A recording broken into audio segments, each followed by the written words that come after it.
Isang maulang hapon po sa ating mga connect. Kasalukuyan po ngayon dito sa Barangay Katmon ay abot na hanggang tuhod ang baha at napakalakas ng agos sa kahabaan ng Government Pascual.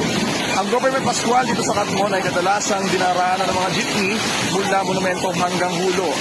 Ngayon, kinukonsider na ang kahabaan ng Government Pascual mula Potrero hanggang Katmon ay not possible na para sa mga mababang sasakyan katulad ng mga tricycle, e-trike, kabilang na rin ang mga bilang na rin ng mga SUV.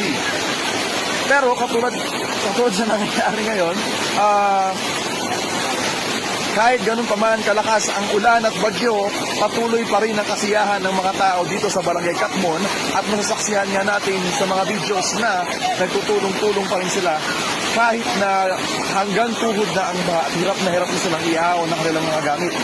Ito po ngayon ang kasalukuyang kalagayan dito sa Barangay Katmon na ang tubig ay dumadaloy mula Barangay Potrero pababa hanggang Hulo at Concepcion.